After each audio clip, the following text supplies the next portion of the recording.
8:30, 7:30 en las Islas Canarias. Muchos de ustedes dirán, ¿pero cómo? ¿Esto no era el programa de Luis del Pino? Y efectivamente lo es y lo sigue siendo, puesto que dirige este programa, pero ha tenido que ausentarse pues porque don Luis del Pino estaba perdiendo un poco de voz. Y le hemos dicho, mejor ahora, conserva la salud, que te necesitamos durante mucho tiempo. Porque además le he dicho, yo me quedo tranquila teniendo una mesa de tertulia en la que está don Javier Venegas. Javier, bienvenido a esta mesa de análisis. Un placer, doña Carmen, y es decir, para resarcirla de la última semana donde tuve que llegar tarde, he venido, antes de que pusieran las calles. Pero es que además don Javier Venegas, que es una persona súper puntual, la semana pasada que tardó un poquito en llegar, dijimos, algo le ha pasado, sí. Porque si Javier Venegas llega tarde, algo está pasando. Y de hecho estuvimos hablando largo y tendido de las zonas de bajas emisiones y yo les tengo que recomendar un artículo que hay publicado en The Objective que recoge toda la argumentación de Javier Venegas condensado para que ustedes lo lean precisamente sí, ahí. Y documentada. Porque hay que leerlo todo. Yo he leído el recurso del ayuntamiento que no tiene desperdicio. El ayuntamiento de Madrid no tiene desperdicio y no tiene vergüenza.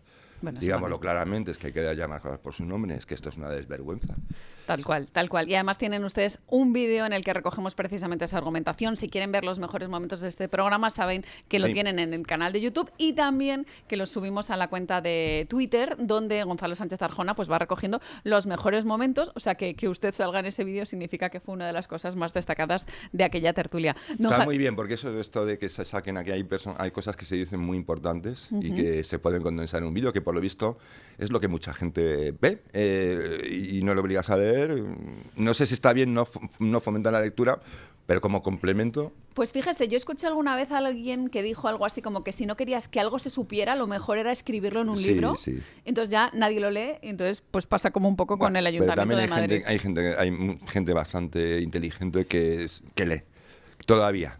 Eso está bien. Don Isaac Blasco, perdóneme que no le he saludado. Bienvenido a esta mesa de análisis. Buenos días. Estábamos hablando del Ayuntamiento de Madrid y del tráfico, que es algo que nos gusta mucho, sobre todo para poner un poquito el foco en cosas que son realmente importantes para la ciudadanía. Antes de entrar en materia, yo quería tener un recuerdo para don Luis del Pino. Sí. Y decirle que está muy de moda. Ánimo, Luis.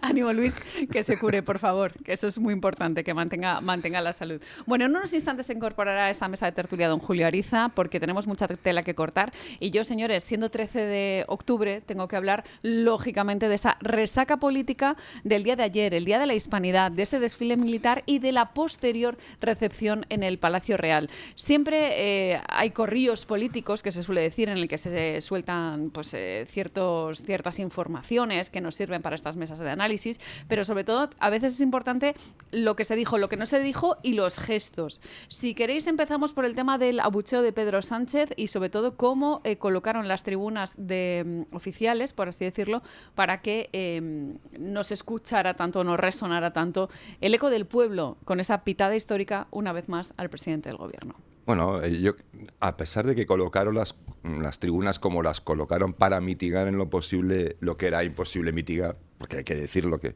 el que estuviera allí, el sonido era ensordecedor.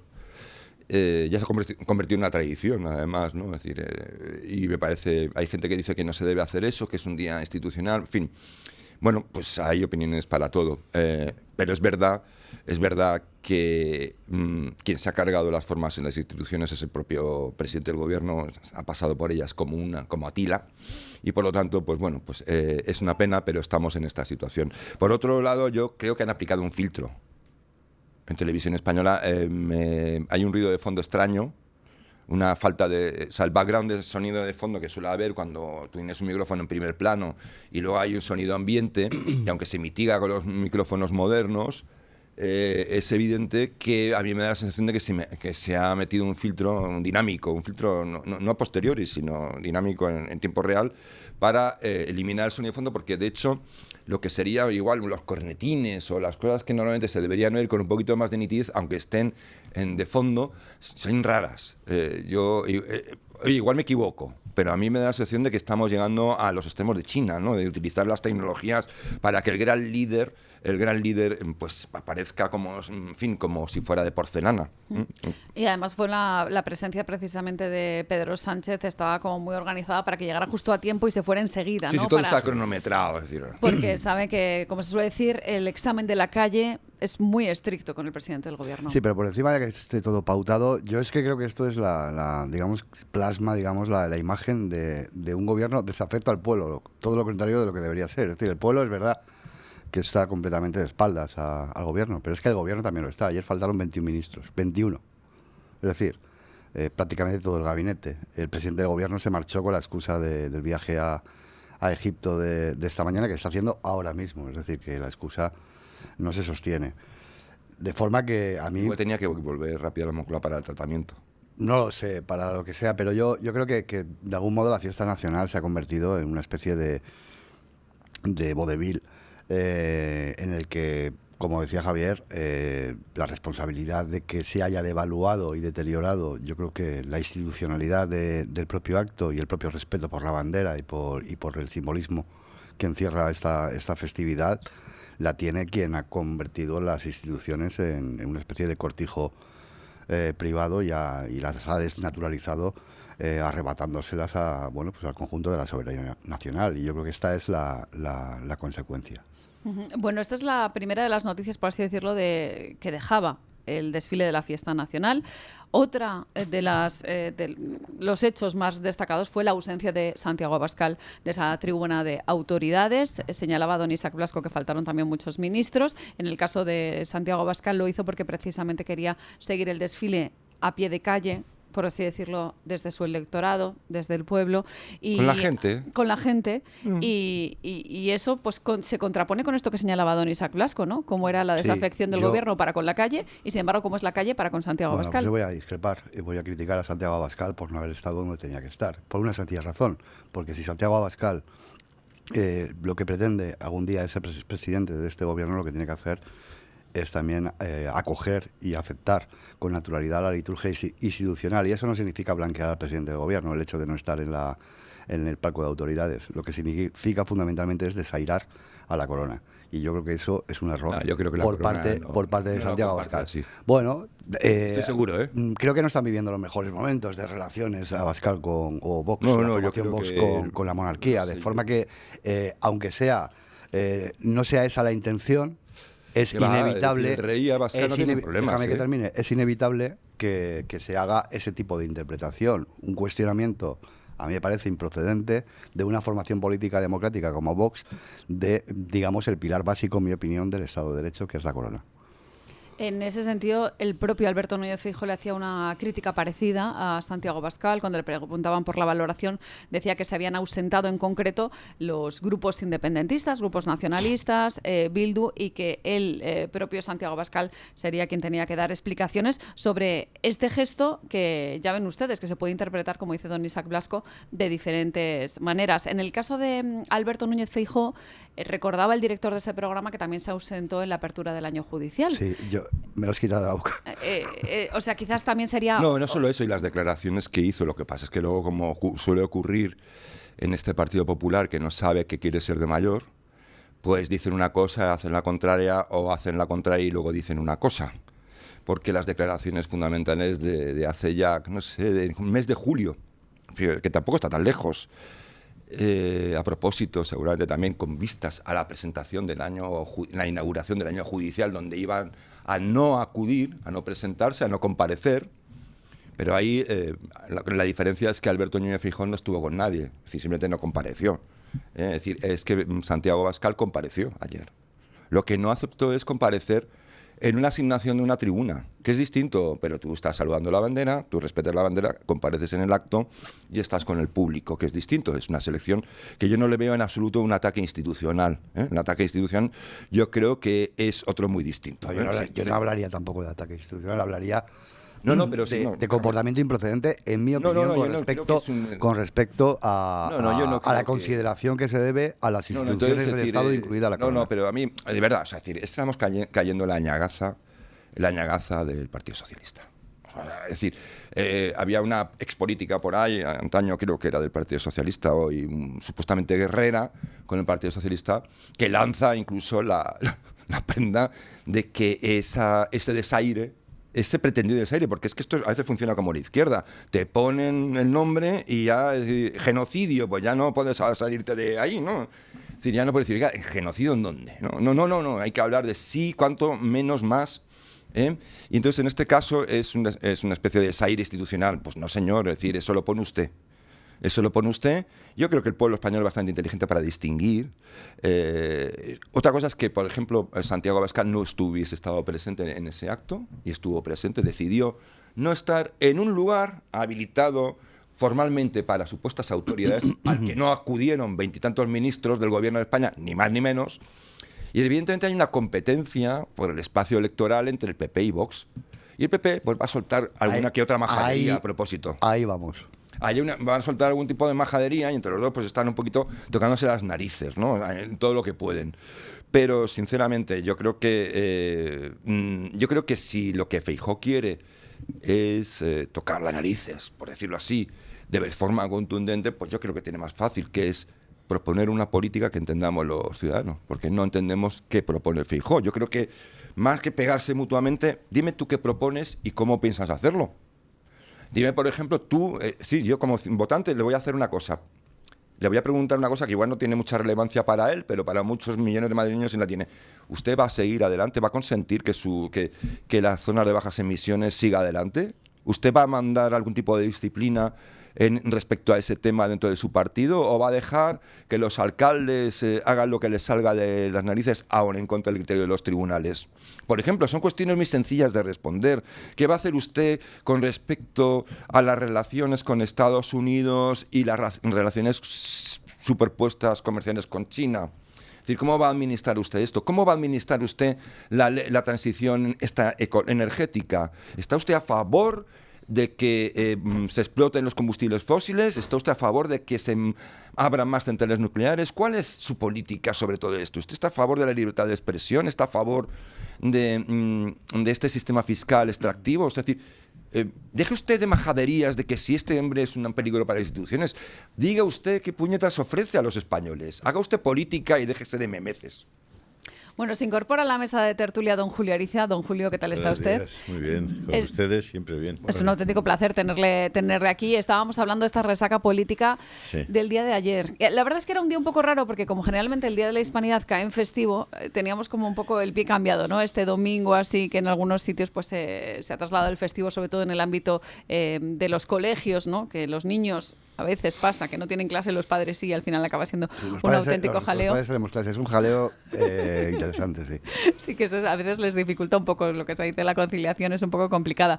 Pero lo cierto es que estábamos preguntando, don Julio, precisamente por lo que vimos ayer, cómo Pedro Sánchez recibía una sonora pitada, cómo se iba antes de tiempo diciendo que era por la cuestión de Israel, pero la realidad es que está viajando ahora mismo hacia Egipto, cómo Santiago Abascal decidió no comparecer en la tribuna de autoridades y sí hacerlo en la calle. En fin, un montón de cosas que yo creo que merecen su análisis. Sí, bueno, ustedes han dicho casi todo. Santiago Abascal creo que acertó, sinceramente.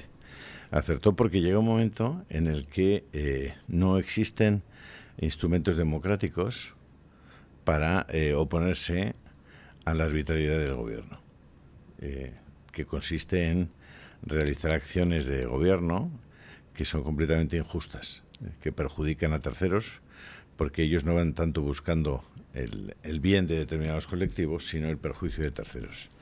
Y porque ese perjuicio de terceros alimenta unos sentimientos poco explicables de odio, de envidia, de visceralidad, de aparentemente millones de españoles.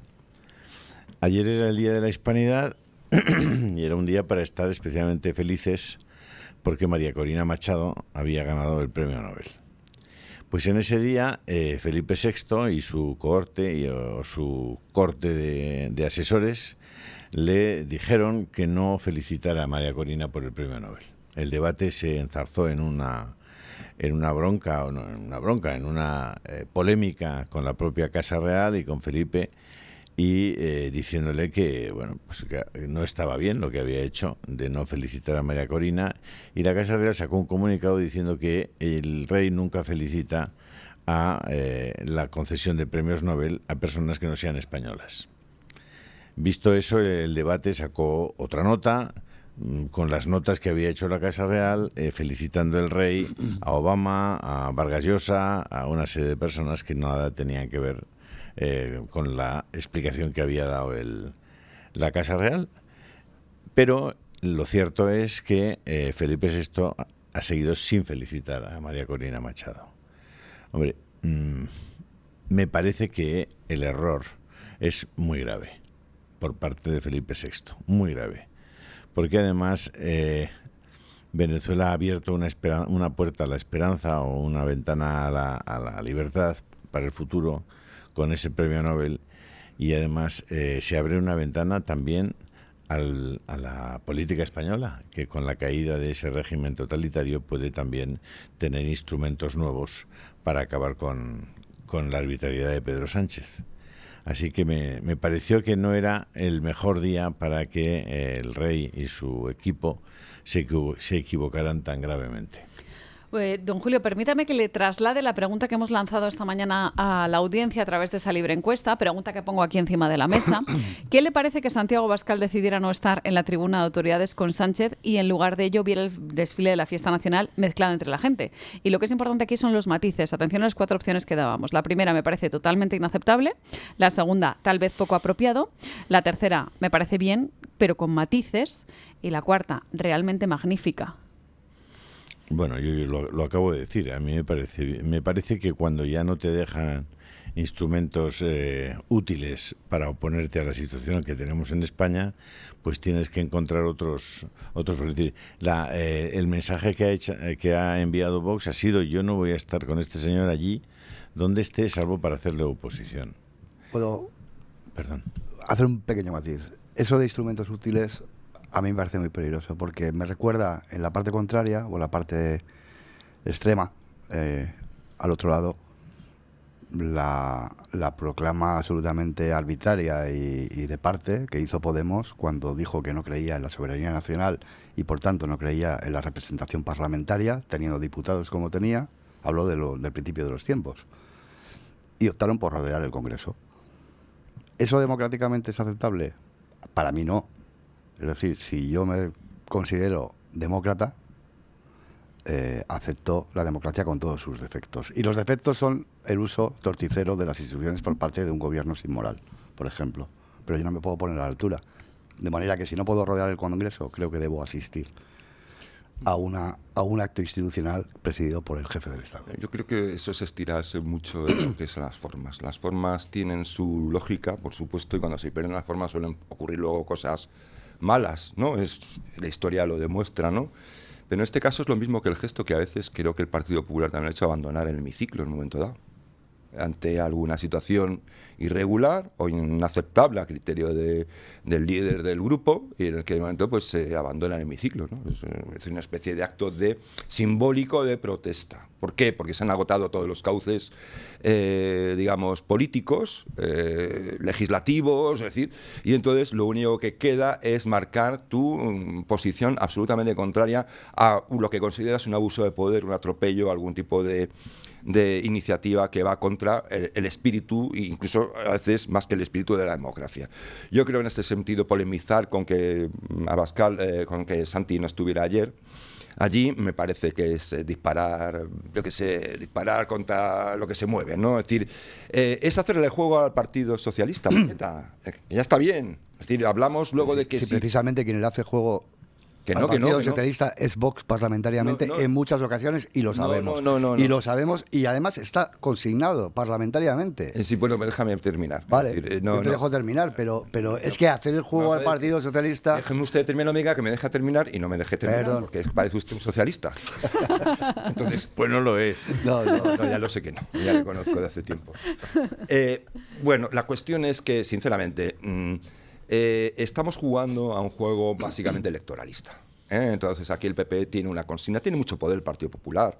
El Partido Popular es un partido con poder territorial, poder en los medios, poder en todas partes. Es decir, no nos vamos a engañar, no solo estamos enfrente del sanchismo, estamos enfrente del segundo partido de España, que es un partido que ha adquirido en buena medida, y esto es algo que deben reflexionar los propios miembros del Partido Popular, que ha adquirido unos hábitos y unas costumbres bastante peligrosas también, que se atentan contra la democracia.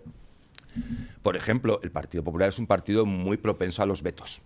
Es un partido propenso civilmente a los vetos, lo sé por propia experiencia, es decir, es un partido que tiende a vetar, a utilizar recursos un poco retorcidos para que no se le pueda ningunear, tiene mucho poder en las redes, ha sabido trajinarse a muchos influencers que solo trabajan para el Partido Popular, atacan mucho al sanchismo, pero luego en otras cuestiones que son muy comprometidas para el PP se quedan silbando, lo cual es muy sospechoso.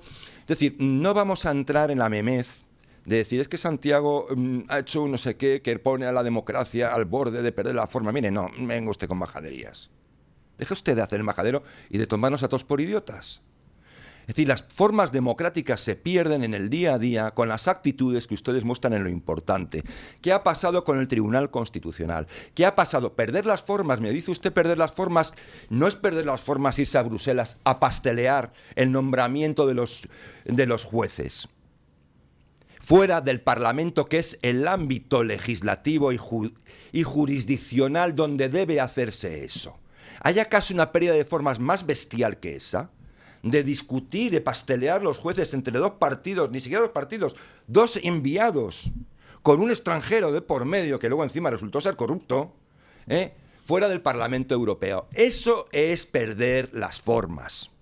Eso es atentar contra la democracia y encima convertirlo y darle carta de naturaleza, porque muchos votantes del PP se han acostumbrado a que eso se puede hacer cuando es una auténtica bestialidad. A mí, yo se lo digo, no se lo mando un WhatsApp, pero lo voy a mandar a Santi. Ole tus narices de haber hecho lo que has hecho ayer. Porque no me parece mal. Has estado con la gente, has estado visible, has estado donde tenías que estar, saludando a la bandera, respetando a la bandera, que algunos la hemos jurado y a otros parece que evidentemente no han jurado. Y has hecho lo que podías hacer en ese momento. Y que Feijóo diga que tiene que dar explicaciones, hombre, vaya usted a freír puñetas. Permítame que precisamente hablando de las formas, hay un artículo en El Debate que firma Almudena Martínez Fornés, que en cuanto a temas de protocolo y de Casa Real es una de las personas que más saben. Sí, sí. Dice algo así como que hubo bastantes faltas al protocolo y a las formas por parte de Pedro Sánchez durante el 12 de octubre, que llegó tarde, que se fue antes, que se posicionó en según qué puntos donde no debía y que además no solo hace alusión a los 21 ministros que no acudieron, sino que el propio Pedro Sánchez estuvo mirando al teléfono móvil durante buena parte del desfile, lo cual es una falta de respeto absoluto para todos los cuerpos que estaban allí desfilando. Pues y que cosas de Ábalos o estaría pendiente. Que nos explique Feijóo por qué está preocupado por el gesto de Abascal y le pasa por las narices. Pues está preocupado porque le está quitando ya 1 millón de votos. Bueno, porque Pavila claro, pero para eso lo que tienes que tener es un programa electoral. Claro. Si no tienes un programa electoral, lo cambias. ¿Qué ofreces a los españoles? Estás jodido. Claro. Pues esa es una de las claves que señalaba Almudena Martínez Fornés, así como que precisamente dejó el besamanos a mitad, ¿no? Que realmente es un acto pues un poco de homenaje a todas las personalidades que allí acuden, ¿no? Por eso precisamente hacía alusión a las formas específicas, ya no solo del desfile, sino también de la recepción oficial en el Palacio, en el Palacio Real. Es muy característico del presidente del gobierno. Yo recuerdo el lenguaje gestual de la ceremonia de entrega de unos premios Cervantes. No recuerdo ahora mismo quién era el galardonado, pero recuerdo junto a la presidenta de la Comunidad de Madrid y a la propia alcaldesa de Alcalá de Henares y al ministro de Cultura y otras autoridades con las manos en los bolsillos y bueno, y con unos gestos absolutamente improcedentes. Yo creo que es una cuestión educacional, o a no ser que lo haga de manera deliberada para minusvalorar, digamos, o para rebajar la solemnidad de los actos a los que tiene que asistir en calidad de presidente del gobierno. Solamente me gustaría luego hacer una puntualización de que como siga el desfile por el camino que vamos a tener el año que viene una batucada. Pues efectivamente, porque vaya desfile. Y no solo eso, sino que se han ido recortando diferentes partes, cada vez es más breve, una cosa cortita, concisa, que no moleste a según qué ministros, por ejemplo. Siempre nos queda la baraca, la cabra. No, pero es que fantástico. La más patriota de todos. Fantástico, Borrego, todos los que asistieron ayer. El escalón de motorizado. Parece una carrera de autos locos. Es decir, ahí mezclaban vehículos de las autonomías, de estos de que tienen bungalows para donde se meten todos los prebostes cuando hay una emergencia y mezclado con tanques que van subidos en plataformas, no vaya a ser que... Carros de combate, Sí. que te van a arrestar. No, tanques y luego carros de combate, que son... Pero decir, porque decían que rompen en el asfalto, oiga, se les ponen suelas de caucho, ¿no? Que se llaman, ¿no? Zapatas de caucho.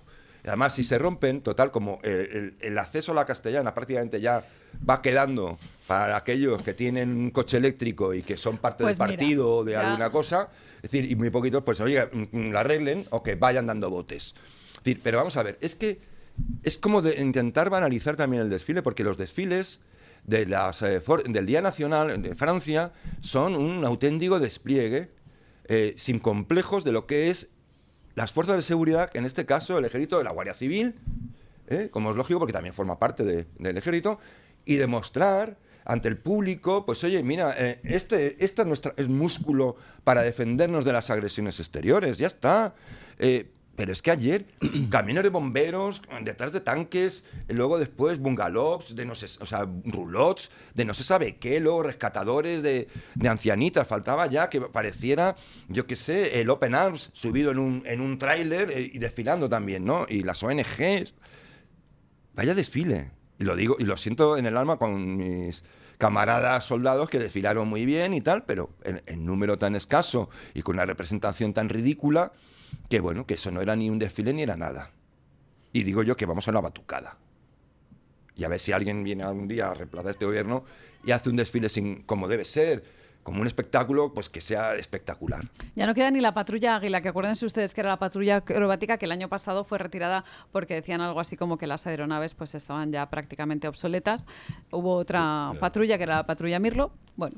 ¿Pero No, qué pero desfile queréis con Pero Margarita Robles al frente del ejército? No, pero eso, perdóname, eso hay un matiz y es verdad que es que el nombre de la patrulla Mirlo es antiguo y no es ni siquiera nombre de patrulla. Igual que... Pero bueno... Pero hemos pasado del Águila al Mirlo y a mí me da un poco de pena. Lo que hemos pasado es tener una patrulla con jets a tener una patrulla con aviones de hélice.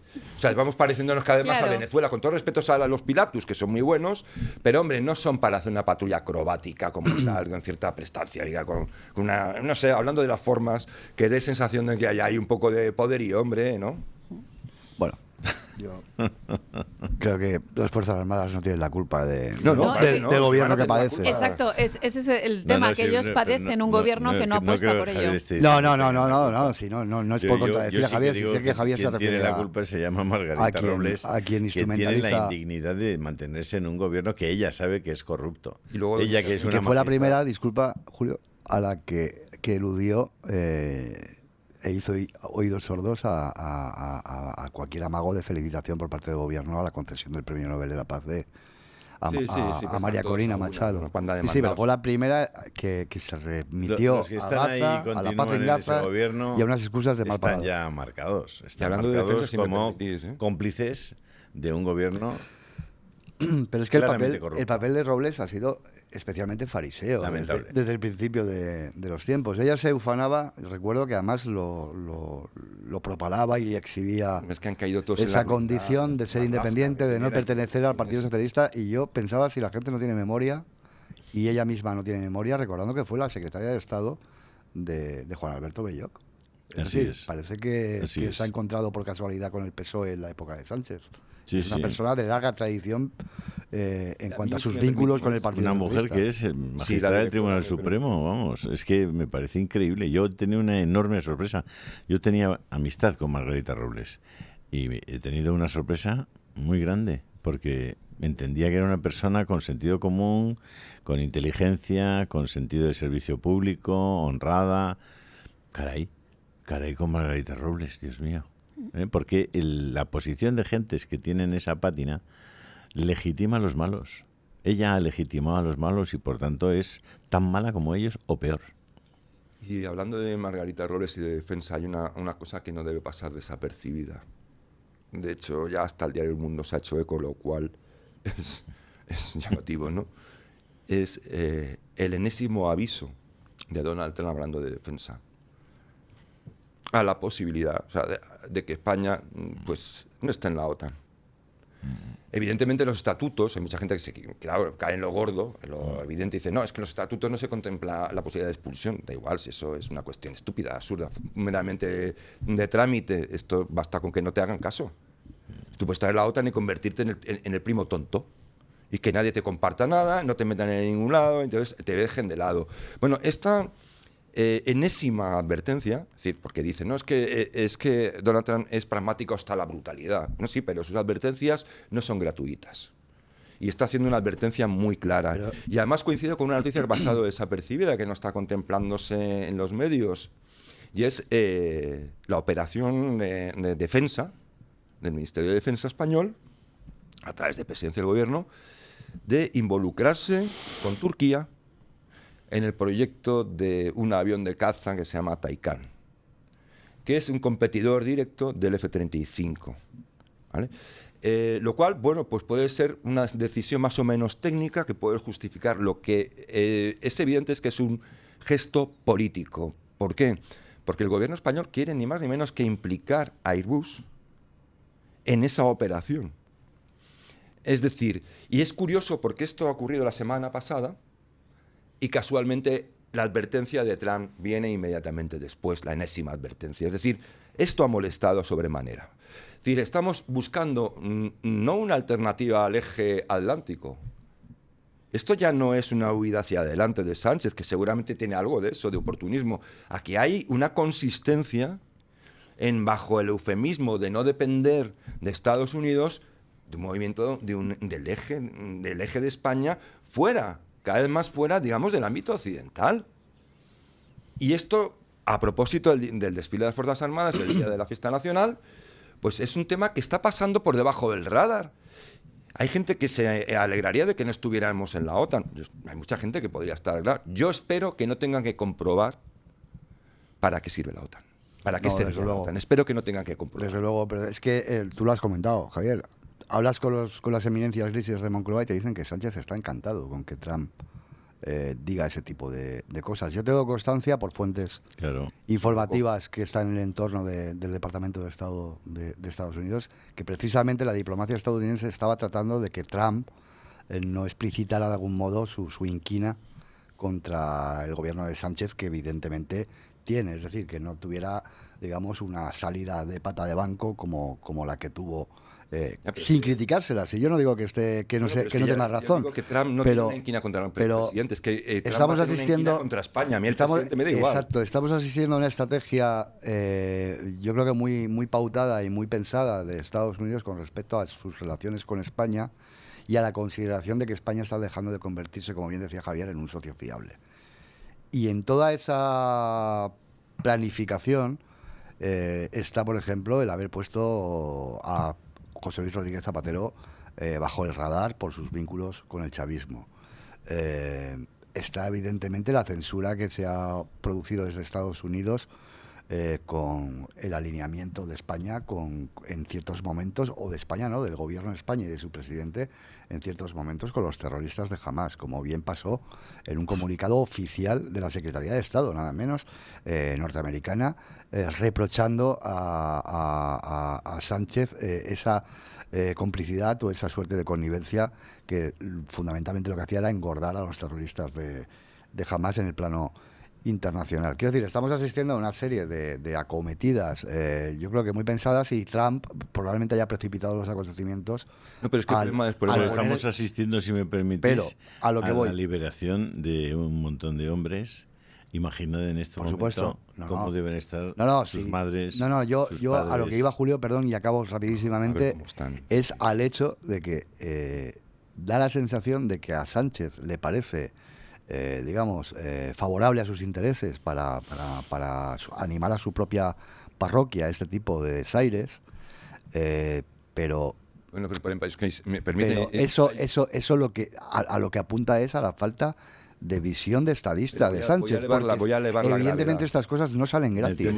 Solo voy a elevar la gravedad. La gravedad es que no es solo Trump.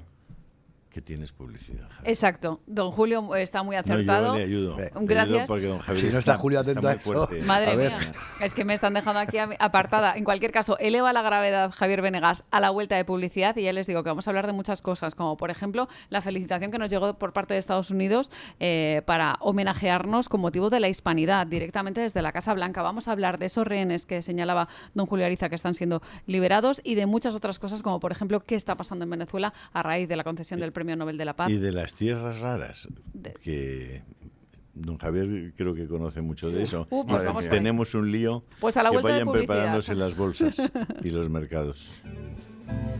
9 y 8 minutos, 8 y 8 minutos en las Islas Canarias. Seguimos en Mañanas en Libertad y como yo soy muy generosa, le he dicho a don Javier Venegas que le iba a devolver la palabra a la vuelta de publicidad y es su turno, don Javier. Doña Carmen, es usted un encanto. No, simplemente añadir que no nos centremos solo en Donald Trump con respecto a las advertencias que hace España. Es que lo que ya hay conocimiento en el cuerpo diplomático es que no es solo Trump. Es que la situación es más grave. Trump dice lo que otros susurran. Lo dice porque Trump es así, porque es el jefe.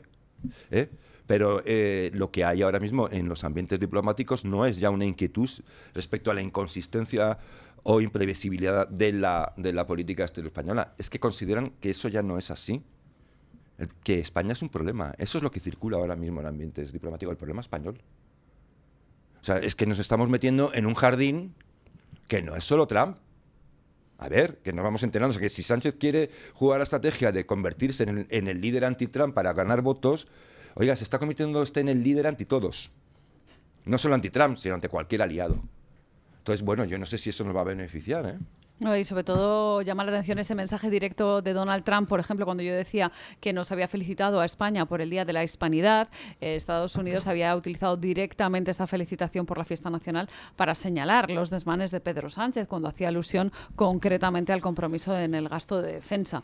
Entonces, pues al final, que nos veamos señalados directamente por Estados Unidos por la inconsistencia de nuestro gobierno o por los desmanes directamente del Ejecutivo, pues es algo como para reflexionar, ¿no? Y hay datos, pues añado un dato, es decir, se han producido una serie de concursos para renovación o adquisición, por ejemplo, de fragatas en diferentes países del entorno occidental.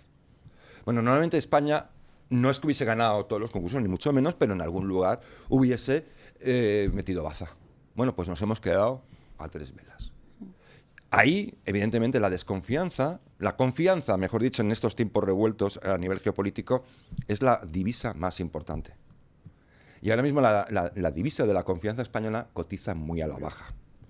Y eso tiene costes en empleos, tiene costes en todo, en seguridad, en desarrollo tecnológico, tiene costes.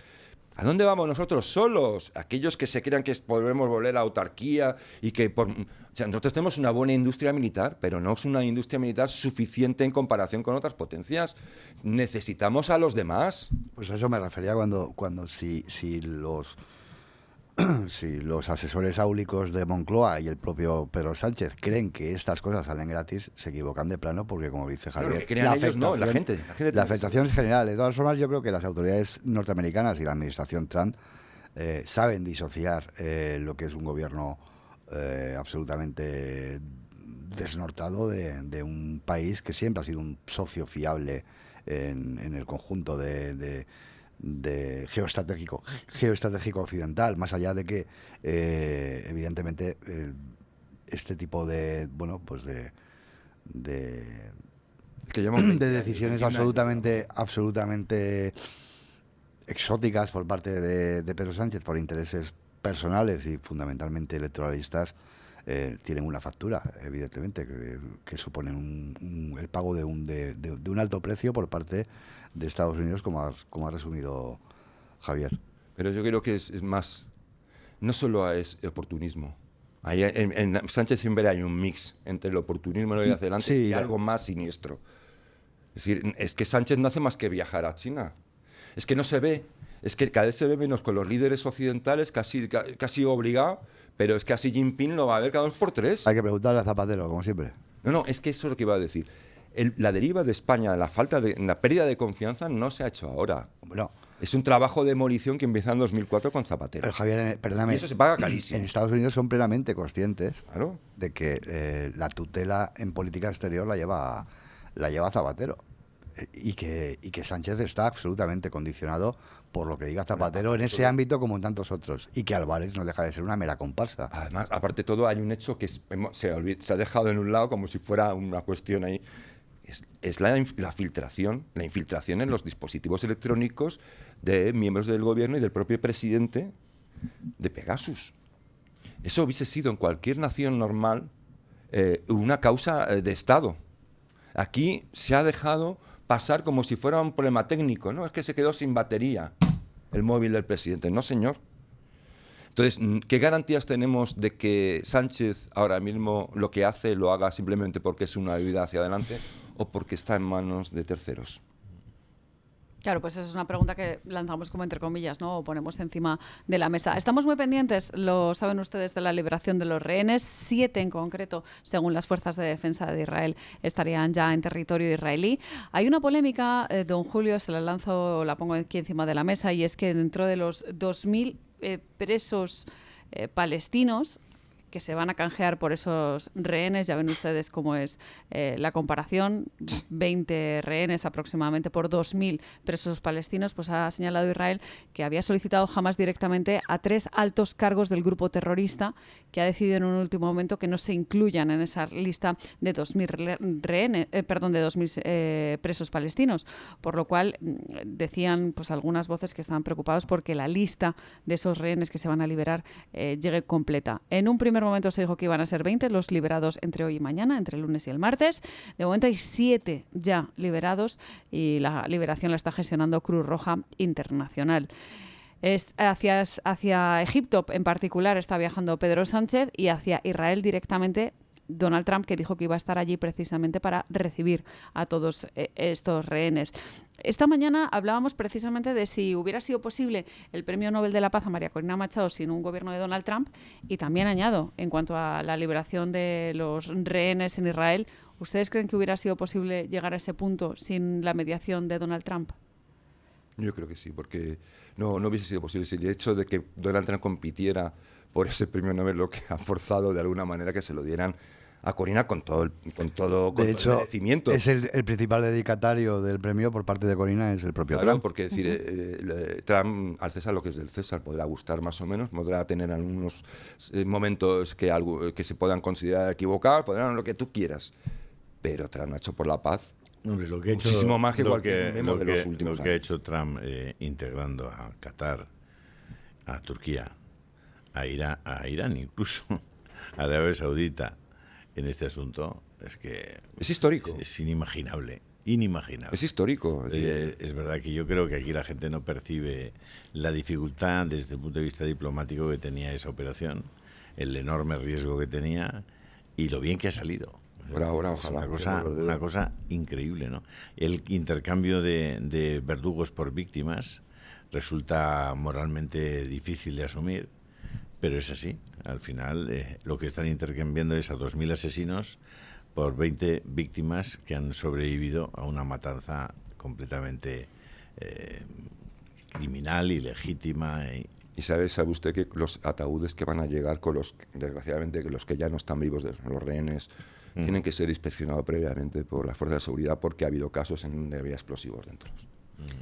En fin, una historia que vamos a seguir, como ya les decimos, muy de cerca en este programa, pero se incorpora a esta mesa de tertulia don Andrés Laguna. Andrés, muy buenos días. Muy buenos días, encantado. Él es el coordinador de The Hispanic Council, que es un think tank, por llamarlo de alguna manera, en el que vincula pues lo que hacen en Estados Unidos con lo que hemos hecho en España, y de hecho trabajan por el hermanamiento de estas dos grandes naciones. Y hemos traído a Andrés Laguna en particular hoy, día después de este Día de la Hispanidad, para hablar de una cosa que a mí me gusta mucho, que es el mes del orgullo hispano, que en Estados Unidos celebran no solo un día, el descubrimiento de América por parte de Cristóbal Colón, sino que directamente le dedican un mes entero, desde el 15 de septiembre hasta el 15 de octubre. Yo creo que esta es una idea que deberíamos importar de Estados Unidos y aprender un poco de lo que pasa allí, precisamente cuando tenemos a un presidente como es Donald Trump, que nos felicita directamente por ese Día de la Hispanidad. Andrés.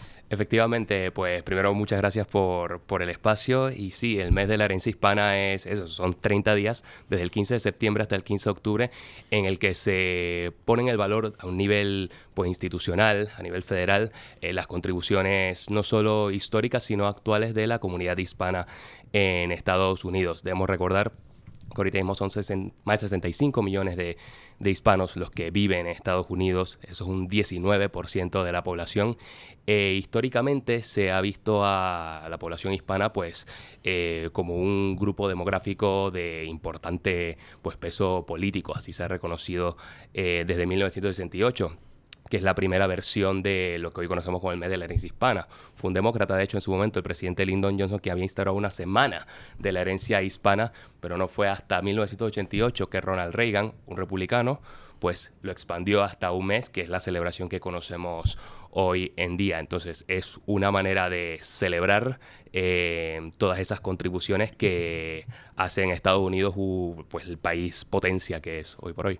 Hay 65 millones de hispanos en Estados Unidos. Decía usted que era en torno al 19% de la población, por así decirlo. Sería la minoría más numerosa, quizás, de Estados Unidos. Pues a mí ya no me gusta decirle minoría tanto, ¿no? Es un grupo demográfico tan importante y tan presente en la política, incluso en altos puestos del gobierno federal. El secretario de Estado, por ejemplo, es de herencia hispana. Estamos viendo cómo en la comunicación de los senadores y congresistas, más de un 25% ya utiliza el español para comunicarse con sus constituyentes, ¿no? Entonces ya no los consideraría a los hispanos como un grupo minoritario, ¿no? No me gusta llamarlo así. De hecho, un dato interesante que vimos esta semana, 1 de cada 4 niños en Estados Unidos es hispano, hoy por hoy. O sea que estamos viendo que es una población que cada vez crece más y que está teniendo un peso cada vez más relevante en Estados Unidos. Y en cuanto a The Hispanic Council, como think tank, como les digo, llevan a cabo diferentes iniciativas. Hay una muy interesante en particular, que es un concurso recientemente lanzado, motivo por el cual hemos traído a Andrés hoy, que se titula nada más nada menos que es La Hispanidad para ti. Efectivamente, es un concurso que estamos lanzando a través de nuestra otra plataforma más volcada hacia los jóvenes que se llama Tu Legado, que precisamente invita a los jóvenes y no tan jóvenes a hacer una reflexión creativa sobre qué significa la hispanidad para ellos. Es un concurso muy sencillo, basado enteramente en redes sociales, en Instagram específicamente, donde les pedimos pues, a nuestros usuarios que nos digan qué significa la hispanidad para ellos. Es un concurso que cuenta con una dotación de 1.000 euros, de hecho, así que naturalmente invitamos a todos Es como a para participar, efectivamente. Es como para participar, efectivamente, y queremos precisamente conocer cómo la gente vive la hispanidad, y es un concurso que no está limitado solamente a España. Nos están preguntando mucho esto en Instagram, si personas de otras latitudes pueden participar, y la respuesta es que por supuesto queremos que todo el conjunto de los hispanos participe. Al final somos una comunidad de más de 500 millones de personas en varios continentes, y de eso se trata, de en un concurso por lo menos volcar o expresar qué significa o cómo vivimos nosotros la hispanidad a nuestra manera. Concurso que termina el 16 de noviembre, o sea que tienen tiempo para concursar y contar que es para cada dijo uno. Interpuesto, ¿no? Se puede concursar. Bueno, estaría muy bien que... Por la edad, digo. No. Joven de corazón, ¿no? Jóvenes de corazón, efectivamente. Un joven envejecido, ¿no? Vamos a Bien joven. Yo creo que los Estados Unidos en este momento hagan ese esfuerzo por reconocer lo que los de Black Lives Matter tiraron y reponerlo, ¿no? Y reponer un homenaje a la justicia y a la historia, ¿no? Y Trump hablando incluso de los reyes católicos, me parece una cosa magnífica. Los americanos tienen que recordar cuál era la impronta que dejaron los españoles allí y cuál fue la que dejaron los franceses y los británicos, que fue la de acabar materialmente con todos los indios que encontraron. Esas dos diferencias en el planteamiento antropológico, en el planteamiento, digamos, filosófico de una conquista, hacen de los españoles el pueblo más grande, sin duda alguna, que ha poblado el mundo, ¿no? Hicieron algo que no se había hecho, que es entender que aquellos que eran conquistados eran iguales a los que conquistaban. De hecho, hay una diferencia. Perdón. No, sigas. No, que eso creo que no lo entendieron nunca ni los británicos ni los franceses. Y de hecho, de España se fueron muchísimos elementos, digamos, que eran de primer nivel en la sociedad, que eran brillantes, que eran gente preparada, entre ellos, por supuesto, muchos eclesiásticos, mientras que probablemente esa invasión de Europa en Estados Unidos se produjo con personas, porque muchos, o una parte muy importante, eran presidiarios o expresidiarios, ¿no? Sí, que era un poco el sentido que le daban ellos a las colonias, ¿no? Claro. Pero, sin embargo, hay una tradición que ahora entra en sincronía con esta iniciativa y con este reconocimiento en Estados Unidos. Ha habido una tradición, yo creo que de los mejores hispanistas han sido anglosajones, es decir, los que más han apreciado, digamos, la historia y el devenir de España. Ha sido un interés genuino precisamente en los académicos norteamericanos incluso, y británicos también, que se fue hace poco John Eliot, que era un hombre con una pasión enorme por la España imperial. Es que siempre he pensado que todos los ingleses quieren ser españoles. No, claro, sí, ¿no? Sí.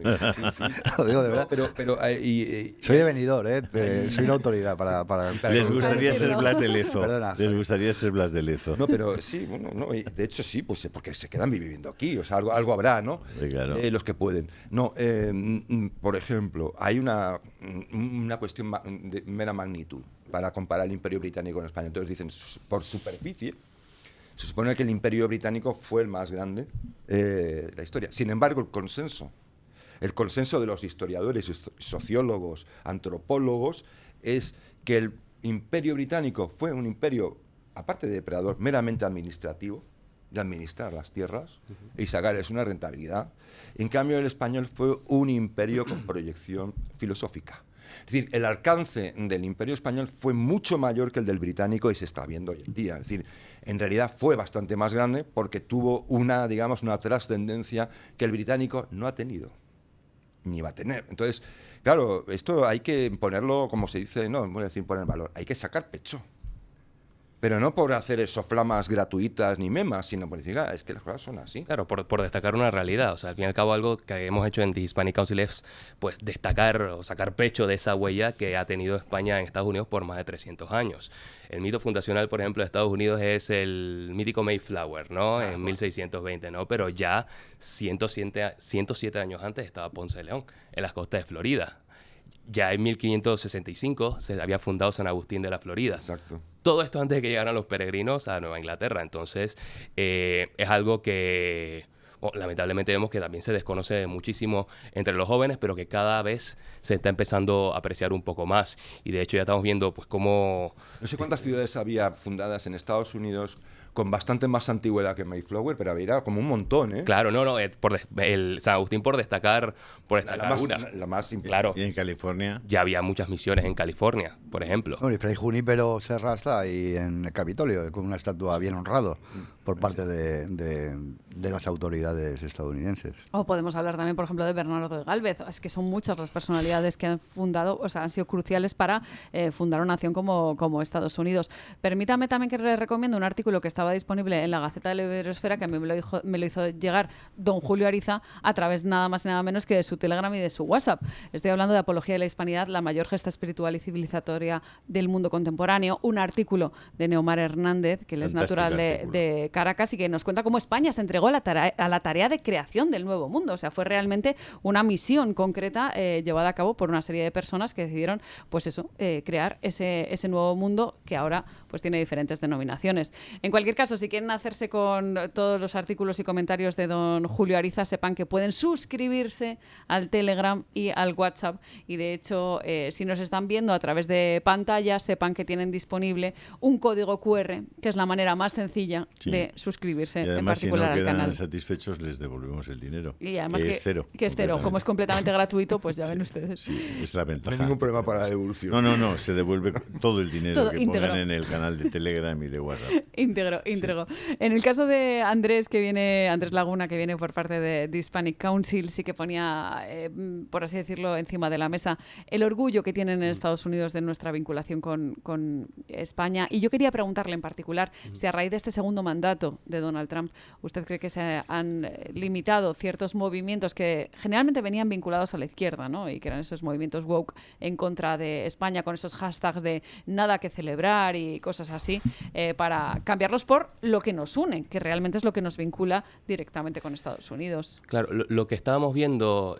sobre todo en la última década, era este llamado movimiento de descolonización de las universidades, de los museos, proceso que de hecho viví personalmente porque yo hice el grado en Estados Unidos y se veía muy presente también, algo que fue alimentado mucho también por ciertos movimientos como Black Lives Matter y ciertas reivindicaciones eran correctas, pero el planteamiento o el entendimiento de España como un poder colonial pues era simplemente errado. España nunca ha de entenderse como una colonia, precisamente por lo que comentabas, porque al fin y al cabo un poder colonial llega a explotar, a expoliar, a sacar recursos solamente, y España pues hizo precisamente lo contrario. Se habla mucho, ¿no? Ya no solo en Estados Unidos, sino en América. Yo soy de Panamá, por ejemplo, pero en el conjunto de América, no, que nos robaron el oro y hombre, que 70% de ese oro se reinvirtió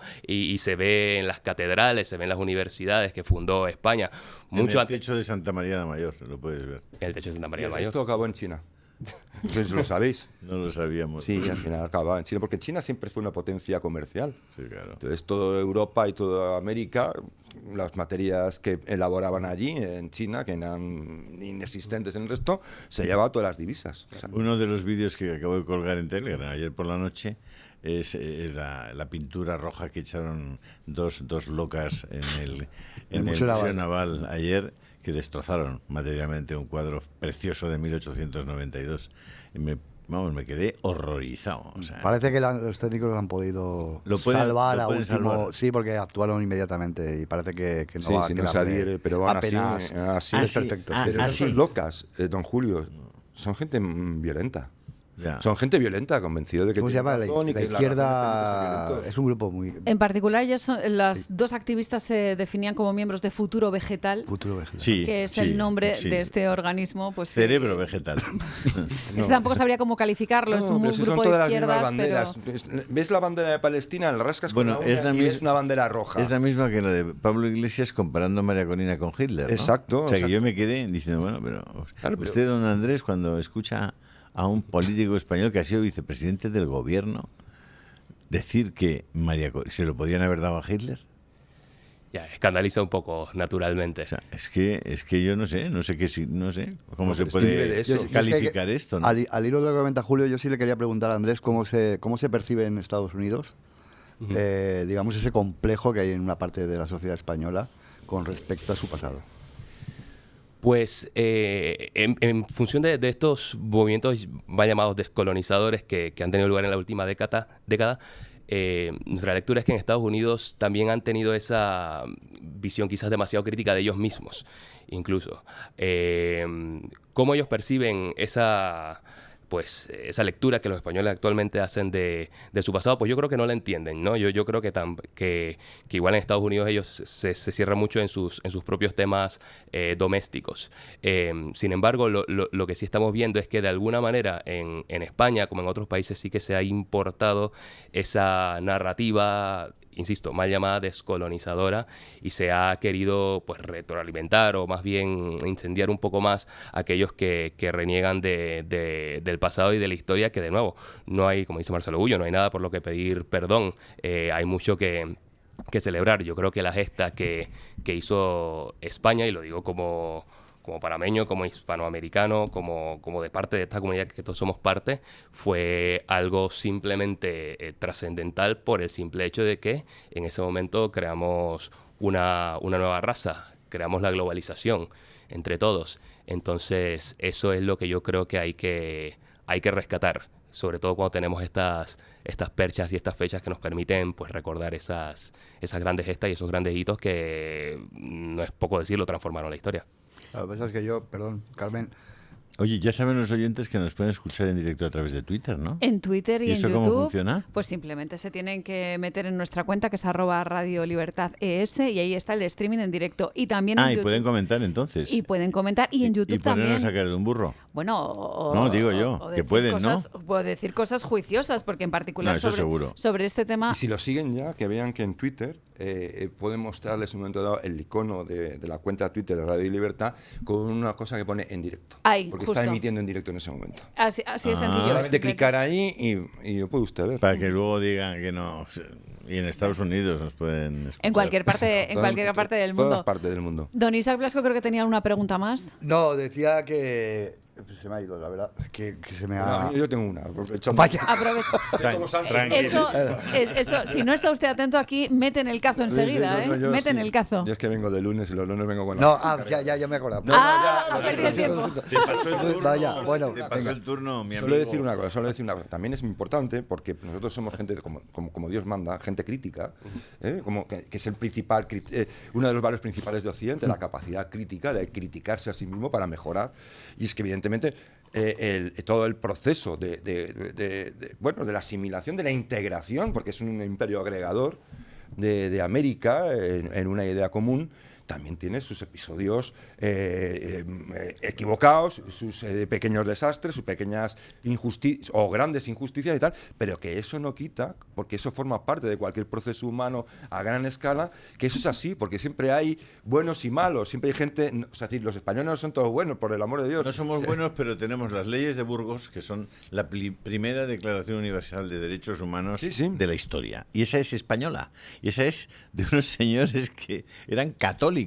Y el catolicismo fue el elemento clave para que esa conquista fuera una conquista humana, digna, respetuosa. Con todos los errores que quieras, pero nuestros errores como pueblo, comparaos con lo que hicieron los franceses, los belgas, los holandeses son o los errores. ingleses con los pueblos que conquistaron. ahí está Pregúntales la a los diferencia. australianos, a los aborígenes Pero yo australianos. digo, la a los diferencia indonesios. está en que no era una política la que llevaba esos errores. Es decir, hay un plan maestro como en el caso sajón, ¿no? Es decir, era una política que se potenciaba desde la corona, lo que llevaba a los excesos.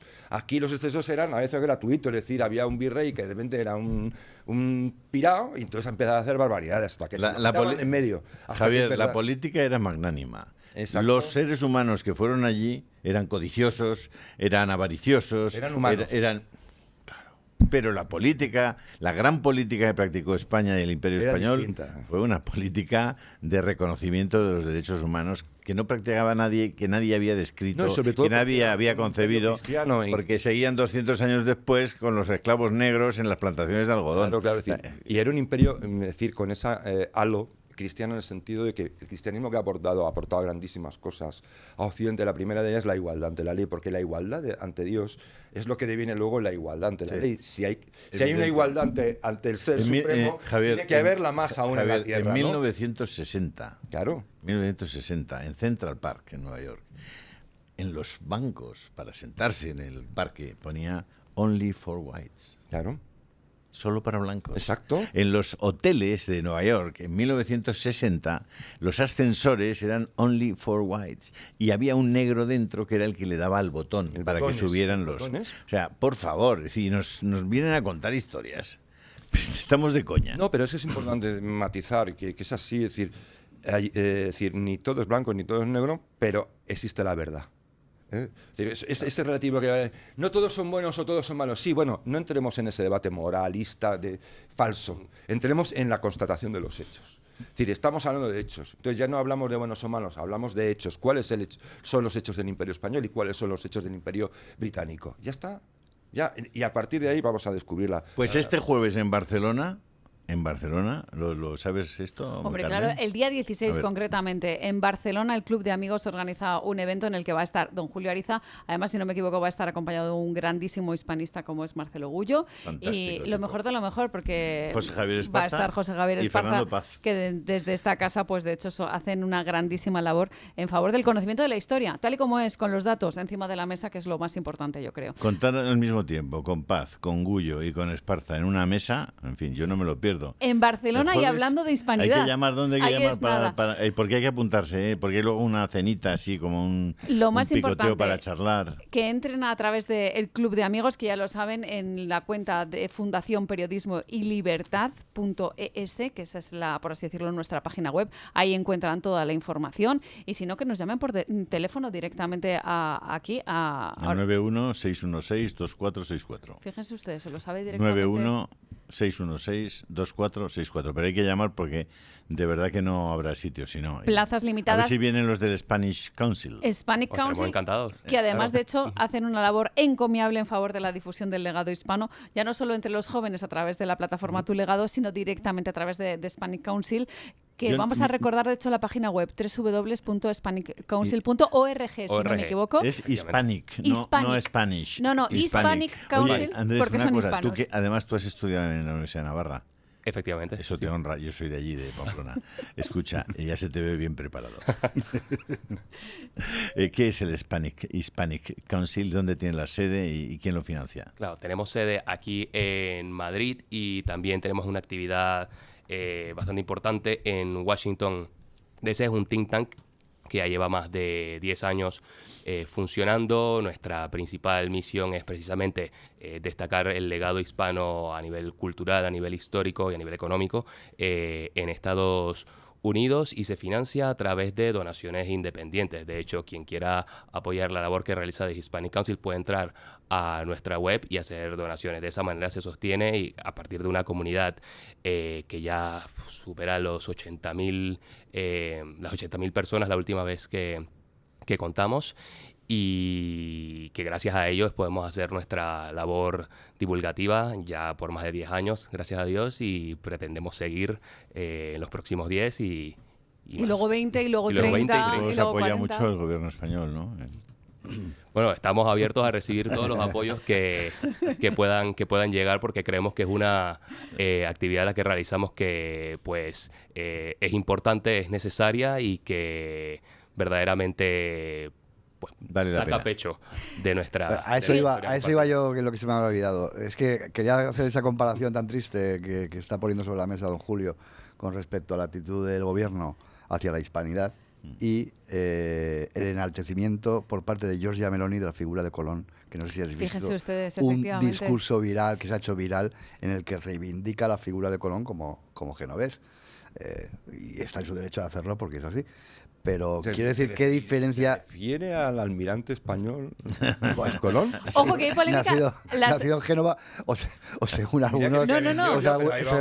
o según algunos en Sitges, No, prácticamente. y además... Bueno, teniendo en cuenta que una parte de Italia era imperio español. Bueno, en fin. también. Pero es que Puede yo he haber. leído que podía haber nacido incluso en Croacia, y lo reivindican también en Polonia. Ahí es nada, ¿eh?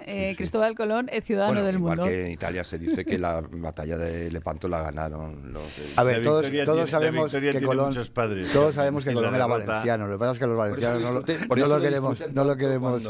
cuando nuestro piloto de MotoGP, Márquez, ganó en casa de Rossi el Mundial. De hecho, ¿qué Porque dice Colón chaval cuando estuvo llega a por la América? boca, ¿no? Amun América. Amunt, efectivamente, sí. Todas las gestas, todas las crónicas lo cuentan. Amun América, che. En fin, don Andrés Laguna, el coordinador de The Hispanic Council, muchas gracias por haber estado con nosotros. A vosotros. Y por haber traído este mes de la herencia hispana, que termina el 15 de octubre. Nosotros seguiremos celebrando todo el año, porque merece la pena celebrar lo que nos une. Y ya les digo yo que hay mucho que celebrar en esta vinculación entre Estados Unidos Nosotros y también lo España. haremos. Pausa publicitaria pequeñísima para actualizar la información sobre los rehenes Ah, sí. en Gaza. Dicen algunas agencias internacionales que ya ha informado Hamás que estaría a punto de entregar a los 13 siguientes rehenes, motivo por el cual se culminaría muy rápido la entrega de esos primeros 20 rehenes. En Israel ha llegado ya Donald Trump, ha sido recibido por Netanyahu y por Isaac Herzog, y estaremos muy pendientes de los siguientes movimientos. Pausa publicitaria y seguimos aquí en Radio Libertad. Estamos viendo un vídeo que va a enviar don Julio Ariza ahora mismo a través de sus canales, a través de WhatsApp y de Telegram, sobre lo ocurrido ayer en Vitoria.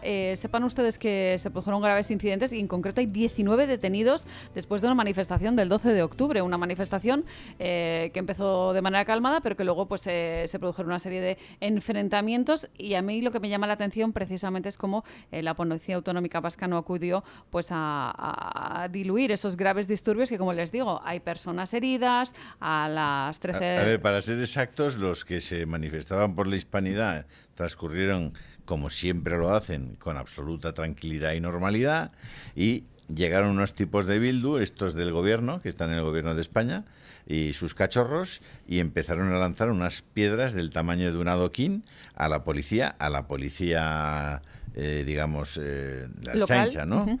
Y después ya rompieron el cordón de la policía, porque había 4 Ertzaintzas, y se enfrentaron directamente con los otros manifestantes que les presentaron cara.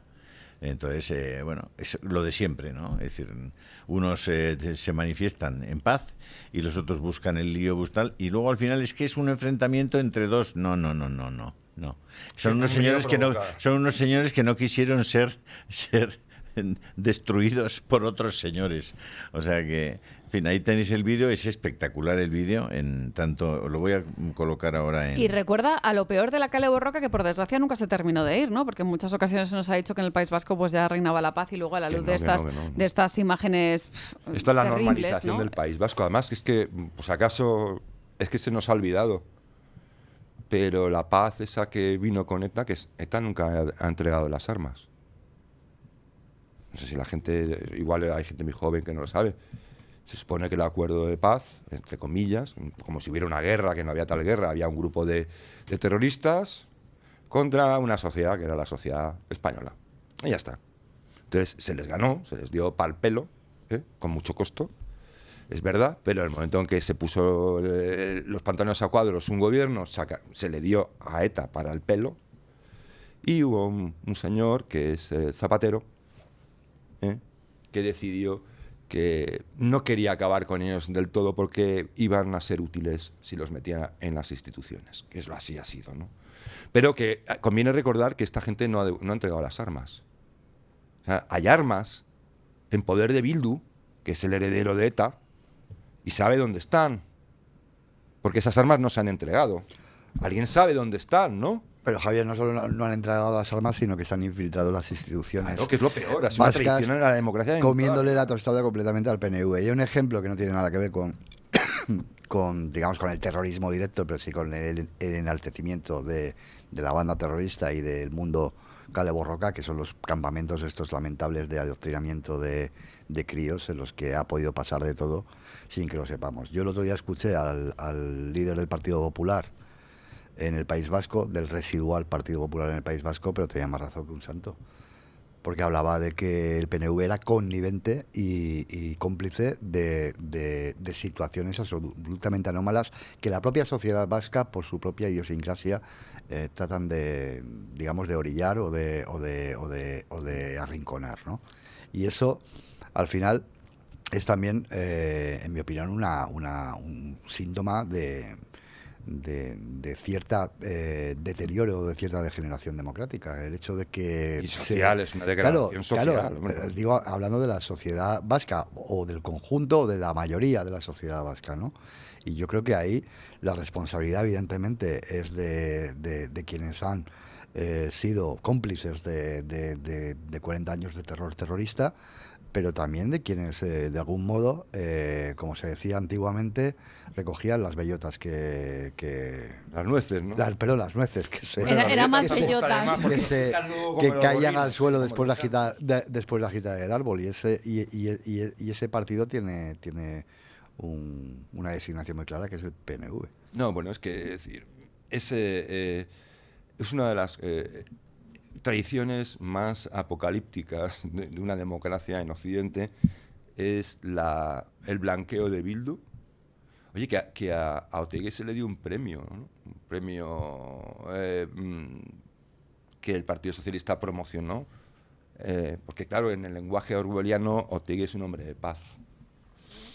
El doble pensar de Orwell, ¿no? Es decir, llamar las cosas al revés de como son, ¿no? No me hagáis cabrearme porque... No, yo me cabreo mucho. Yo soy navarro. Es que es muy pronto. Yo soy navarro y... O sea, esa sociedad, la sociedad vasca, que tanta gente buena ha dado y que tantos españoles ha dado, incluso al tema de la hispanidad, ¿no? A la hispanización del mundo, ha sido una sociedad... desde luego en los miembros del Partido Nacionalista Vasco, sobre todo, de una extraordinaria cobardía de una vileza moral sin límites. Ha obligado a más de 300.000 personas a salir de allí, y entre ellos yo, por ejemplo. Y nos obligó a muchísimos a perder nuestra libertad y a perder a nuestros amigos y a nuestros compatriotas. Es decir, yo viví durante muchos años en Pamplona, en la etapa más negra del terrorismo de ETA, y era diario. Cuando no era una bomba, era un muerto. Cuando no era un muerto, eran 3. Cuando no mataban a un guardia civil, mataban a una mujer con su hija en no sé dónde. O sea, esa sociedad no ha pedido perdón. Tanto de pedir perdón. Piden ustedes perdón a la Iglesia Católica, al otro. Pidan perdón, pidan perdón. Oiga, pidan perdón ustedes, la sociedad vasca, que deberían tener una placa en todos los sitios donde ha habido un muerto por los atentados del terrorismo etarra. Allí debería haber una placa con flores, respetada, que con homenajes constantes a aquellos que murieron simplemente porque eran españoles. Todo su problema eran que eran españoles y fueron asesinados vilmente. Inocentes que fueron asesinados vilmente. Esa sociedad no ha hecho un homenaje público. El gobierno de esa región de España no ha hecho un homenaje público a todas las víctimas. Son unos mezquinos y unos miserables, y tendrían que reparar económicamente a toda esa gente. Tanto que van de cupo y de dinero, y los ricos que son, y todos los pueblos impecables con las florecitas en cada... No, oiga, paguen ustedes a las personas. No se preocupe, don Julio, porque también van a pagar ahí. Sí. Económicamente ya lo están pagando. Sí. La sociedad vasca es una sociedad que también va en retroceso en lo económico, que seguramente acabe siendo gobernada por los que nunca debieron entrar en las instituciones. Alemania jamás hubiese consentido Bildu. Eso no es antidemocrático. La democracia también tiene derecho a defenderse. Hombre, claro. Y se utilizan esos eufemismos. Que también estamos acostumbrados, ¿no? Que la democracia, cuando hay una guerra y se defiende, es que la democracia es mala, ¿no? La democracia también tiene derecho a defenderse. A ver si nos lo metemos en la cabeza. Y lo tiene derecho a defenderse de aquellos que lo único que aspiran y han demostrado y han declarado que es socavarla desde dentro. Sí. Y eso lo ha dicho 1000 veces el entorno de ETA, Otegi y la abogada esa siniestra que tienen por ahí, que además, por cierto, Otegi, no tienes una declaración de bienes conjuntos, consolidados. Tienes una declaración, únicamente figura lo que ganas como diputado, pero no tienes una declaración de bienes. ¿Dónde están tus bienes? ¿Por qué no tienes una declaración de bienes, Otegi? ¿Qué escondes? Oye, tienes un cargo en el partido H. Bildu y según los estatutos de H. Bildu todos los cargos están remunerados. Sin embargo, casualidad, H. Bildu no hace unas cuentas segregadas donde diga lo que te está pagando por tu cargo. ¿De qué viven tus 2 hijos, Otegi? ¿De qué vives tú, aparte de tu sueldo de diputado? Es decir, lo digo porque estos hijos de su madre encima van de almas puras, de que no son corruptos, ¿vale? Encima van dando lecciones del régimen del 78 y de la corrupción de la democracia española. Encima. Esta gente que es la peor corrupción que hay en política, porque estos no robaban como Ábalos, presuntamente. Presuntamente, bien dicho. Lo hacían pistola en mano. Es decir, el robo más canalla de todos, que es apuntarle una pistola, dame lo que tienes. Eran unos chorizos. Pero es que además... El señor Otegi no tiene una declaración de bienes. Pues yo Quiero saber cuáles son sus propiedades. Y ¿Pero cómo, crees que ya no son chorizos o qué? Pregunta en Servinavar. Claro, pero digo... Pregunta. Pero y también mucha culpa... Digo para los jóvenes que se creen que están votando esto para quitarse la corrupción de encima. Que no, que estos son los más corruptos de todos, pero chavales. Ahora el árbol lo mueve el PNV y las nueces las van a recoger los de Bildu. Esta vez así que tranquilos, que ahí va todo cerdo le llega a su San Martín. También la responsabilidad de aquellas... De bellotas.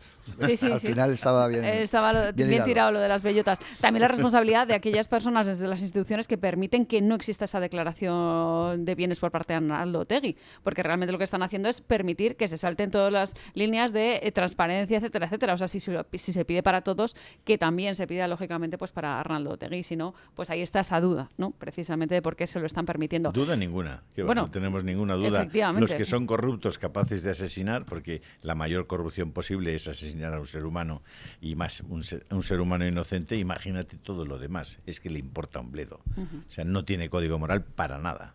Permitidme, antes de que venga don Eric Gutiérrez con la voz de la audiencia, con la voz de los oyentes, que les deje una noticia que publica hoy Voz Populi. Concretamente habla del Pollo Carvajal y cómo ha avisado de que va a cantar en Estados Unidos sobre las conexiones de José Luis Rodríguez Zapatero en Venezuela. Es una información que además firma don Isaac Blasco y que a mí me parece sumamente interesante. Las conexiones entre Zapatero y Venezuela yo creo que eran de todos sabidas, pero a mí me gustaría ver negro sobre blanco todo lo que hay ahí y que se pueden empezar algunos a no sé, poner sus barbas a remojar, como se suele decir. Bueno, a mí me consta que el expresidente de gobierno está ciertamente inquieto por lo que pueda decir Hugo Carvajal, que hay que recordar, por contextualizar al personaje, que fue el jefe de los servicios de inteligencia de Hugo Chávez, que luego cayó en desgracia con Diosdado Cabello y Nicolás Maduro, y que fue extraditado desde España en 2023. Casualmente cuando ofrecía cantar en la Exacto, Fiscalía de hecho Española. él llegó a entregar un informe en la Audiencia Nacional donde hacía una relación bastante precisa sobre los vínculos de Podemos y el propio Zapatero en una especie de financiación opaca por parte del régimen bolivariano para, digamos, propagar o fomentar gobiernos de izquierda alineados con la extrema izquierda en el plano internacional, ¿no? Entonces y acabo muy rápido, esta vista se va a producir el 29 de octubre, es una audiencia previa a la lectura de la sentencia que le puede suponer la cadena perpetua en el peor de los casos y un mínimo de 20 años de prisión. Hugo Carvajal se somete a esa audiencia para tratar, digamos, de decantar o de ver aliviada cooperar una para condena. evitar Es una especie de alegato, pero es que no recuerdo ahora mismo, y mira que lo he escrito, pero la figura legal que está en el ordenamiento jurídico estadounidense, que es una audiencia previa que permite de algún modo ponderar el asunto en último término para que el juez se haga una idea cabal de las últimas novedades que puedan aportar defensa y fiscalía para emitir una sentencia lo más justa posible, ¿no? Hay que decir una cosa. Él ya se autoinculpó, Javier, se autoinculpó el 26 de junio. Eso le supuso una mejora de sus condiciones penitenciarias. Él es consciente de que va a pasar muchos años en prisión y lo que está tratando, evidentemente, su defensa es de que esos años sean los menos posible. Y a partir de ahí tenemos constancia de que ha trasladado a su entorno que Zapatero va a ser alguien que va a salir en esas declaraciones y sobre el que va a abundar en detalles o en datos precisos con respecto a sus actividades de lobby, a sus negocios y a su connivencia en tanto que mediador internacional para blanquear al régimen. A partir del caso de Raúl Morodo y su familia, ha habido personajes muy inquietantes y al mismo tiempo muy interesantes en torno al chavismo, también a los bolichicos. Sí. Personajes también muy interesantes que aparentemente venían aquí con tonos democráticos o tintes democráticos. Y era más de lo mismo, efectivamente. Y muertes muy llamativas también. Muertes como la de el hombre que se suicidó en el Escorial antes de declarar. La historia del Pollo Carvajal y la de Alex Saab dan para una novela muy interesante. Pero yo quería, permíteme, don Julio, hacer una puntualización para que veamos hasta dónde llega esto. Cuando el Pollo Carvajal es detenido aquí en España y se pone entonces la Fiscalía le interroga y Pollo Carvajal, para que no le extraditen precisamente y para negociar con la Fiscalía, se ofrece a hacer las declaraciones e informar absolutamente de todo lo que está en su conocimiento. Eso provoca tal estado de alarma en Zapatero, que eso no es figurativo, que Zapatero utiliza sus contactos en la audiencia para que algún juez que esté al corriente le diga si está hablando sobre él. Cosa al que el aludido le responde: oye, perdona, yo no puedo darte ningún tipo de información porque esas formas no se toleran, eso es ilegal. Pero Zapatero intenta. Fíjate cómo él tiene la mosca diciendo: madre mía, que me van a sabe cuál es la coger. preocupación, efectivamente. Casualmente es cuando de repente extraditan. Qué cosas, qué tiempos, madre mía. Bueno, don Eric Gutiérrez, que está aquí ya con la voz de la audiencia. ¿Qué nos han dicho a través de las redes sociales? Pues doña Carmen, primero voy con la encuesta que nos dice, preguntábamos hoy a los oyentes, ¿no? Que qué les parecía que Santiago Abascal decidiera no estar en la tribuna de autoridades con Sánchez y en lugar de ello viera el desfile de la fiesta nacional mezclado entre la gente. Dábamos 4 opciones: totalmente inaceptable, tal vez poco apropiado, bien pero con matices o realmente magnífico. Y ha ganado con una amplia mayoría, con el 77%, prácticamente 8 de cada 10 han votado realmente magnífico. La gente está muy a favor de lo que hizo Abascal el otro día. Después, la segunda opción más votada, con un 11%, es bien pero con matices, o sea que sumados sería un 88% de gente está o muy a favor o a favor. Después, la tercera opción, tal vez poco apropiado, con un 7%, y por último con un 4% totalmente inaceptable. Digamos que la gente, un 11%, 1 de cada 10, no está de acuerdo de lo que hizo Abascal. Leeré un par de comentarios rápidos. Nos dice, por ejemplo, Andrés F. en Twitter: una magnífica forma de visibilizar su oposición total al régimen sanchista, así como un toque de atención al monarca, que está perdiendo credibilidad y apoyo por toneladas. Después le traigo otro comentario que va en contra de esto, que nos dice Vino de Garrafón: razón no le falta, pero las formas tienen que mantenerse. Hay otras formas más elegantes de decir y mostrar tu opinión. Y por último, Martín nos dice: Abascal me representa, yo habría hecho lo mismo, ya me estaba disgustando verle junto a esos traidores, Sánchez, Felipe, etcétera. Bueno, pues ya ven que hay un poquito de todo dentro de nuestra audiencia en cuanto a los comentarios. Muchas gracias, don Eric Gutiérrez, por habernos traído la voz del público, que siempre es soberano en el caso de Radio Libertad, que es aquí el que más manda. Don Julio Ariza, muchas gracias por haber estado con nosotros. Le seguimos a través de su WhatsApp, a través de el Telegram, a través, lógicamente, de su participación en programas como Dando Caña en un ratito. Todos los que tengan WhatsApp pueden darse de alta en ese línea, método, ¿no? de mensajería, por llamarlo de alguna manera, ¿no? Y intentamos que estén bien informados. Claro que sí. Don Javier Venegas, muchísimas gracias. A vosotros. Don Isaac Loasco, muchas gracias también por haber estado con Buenos nosotros. días, muchas gracias. Y nos vamos ahora con nuestro amigo Paco Linares para poner punto final a esta mesa de tertulia. Queridos compañeros y respetada audiencia, gracias. Espero hayáis pasado un domingo agradable, Día de la Hispanidad, de la Guardia Civil y de la Virgen del Pilar. Un servidor, como no puede ser de otra manera, sonreía, recordando el cachondeo que a costa nuestra se traen los políticos. A los que piensan que tenemos un buen gobierno, ni les discuto allá ellos, ¿eh? A los que ven lo que pasa en España, como decía don José Carlos de Luna, a mí me dan pena y me causan un respeto imponente.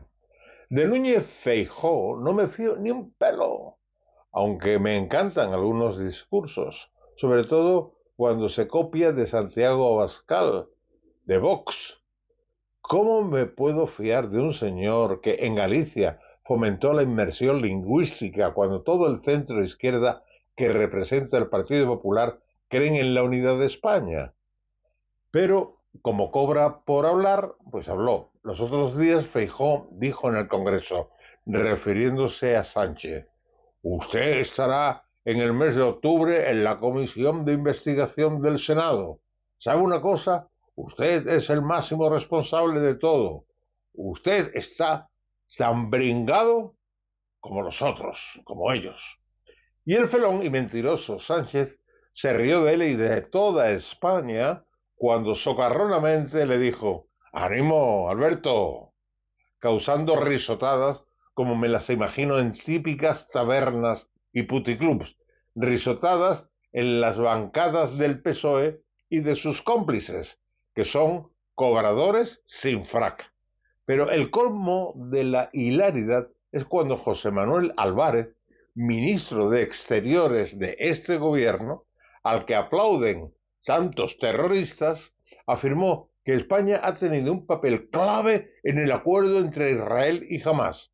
Decía, España ha sido clave tanto que ha liderado esta nueva oleada de reconocimiento del Estado palestino. De Álvarez, de ese gigante político, lo creo capaz de cualquier estupidez. Seguro que está organizando otra flotilla de la paz que termine con la guerra de Rusia contra Ucrania.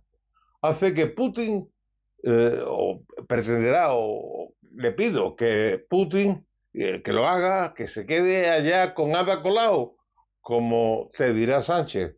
Ánimo, José Manuel Álvarez. Mañana más y mejor. Punto final.